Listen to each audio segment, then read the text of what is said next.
Welcome back to AdKit tutorials, in which we are implementing ads into a real game template.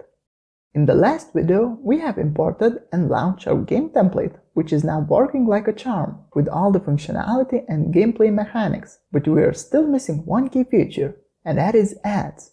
So in this project, we are going to import our AdKit plugin, which we will use to integrate ads into this project. First, we need to make sure that our project is correctly configured before importing AdKit plugin. Let's navigate to Player Settings menu.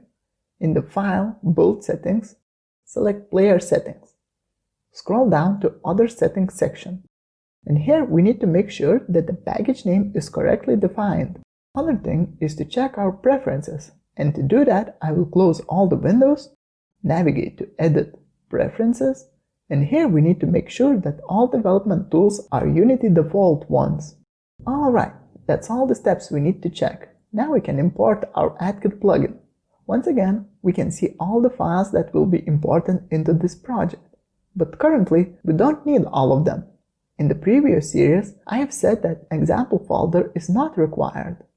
So I will deselect this folder because we will be implementing AdKit plugin into our project right away.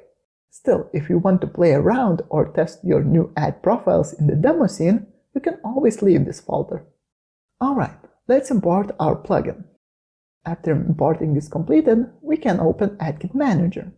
Let's attach it to Unity Editor. And here we are again getting empty ad profiles and default settings. But we have done so much work in the last series, including setting up each ad network SDK fields and creating new profiles for ad formats. It would take a lot of time to recreate each field once again. So in this case, AdKit has another big feature.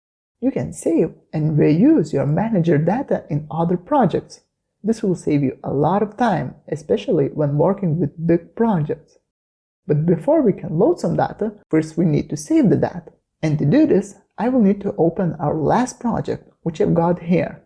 Let's navigate to Settings menu and select to save manager data. Here I will rename my data to something like Space Adventure Ads and select to save it. New file will be created in the Assets folder. I will copy this data file and navigate back to our template project. Here I will paste the data into Space Adventure folder. And now I can select and load our last project data into our new existing one. Here we got Space Adventure Ads data file, which I'm going to select. And right away we are getting error message in the manager, which says that imported data is using ad networks that are not available in this project. And we need to fix this problem before continuing our job. Because if we try to navigate to any ad formats menu, we are getting error message saying that we cannot do any changes to our ad formats before installing or discarding missing ad networks. So we have two options, either select to discard missing ad networks or to import them into our project. If we select to discard them, then it will delete all ad networks that has been used in ad mediation. But I want to keep same ad mediations as in the previous project. So I will select to install missing SDKs. We are prompted to our SDK menu, where we will need to import all missing ad networks in order to get everything up and running.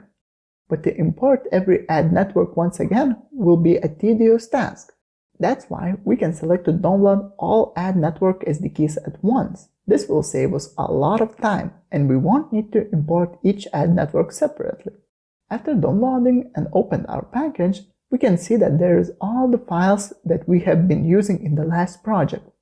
So let's import all 5 ad networks into our project. After all ad networks have been imported, again, we are getting 2 new windows opened. First window asks to automatically resolve all the dependencies from ad networks. If you select to disable this function, then you will need to resolve your project manually. Let's say I want to enable auto resolution. After that, it will automatically resolve project for us. After Project Resolver has done its job, next window asks us to add External Dependency Manager package to Unity Registry. We recommend disabling this addition because it will be way easier to manage and update this package when new AdKit updates will come out. Alright, when all configurations are completed, we can enable our ad networks. Great! Now if we get back to Settings menu, we can see that error message disappeared. That's because we have imported all the missing networks into our project and enabled ad formats, which have been used in the ad profiles. So now if I navigate to Banner Ad menu, here we can find our top standard ad profile with the same settings that we have set in the last tutorial. The same goes with interstitial and rewarded ads. So now we have our AdKit plugin up and running with all ad profiles created. Now we can start implementing ads into the project, and in the next video we will start with banner ads. So stay tuned!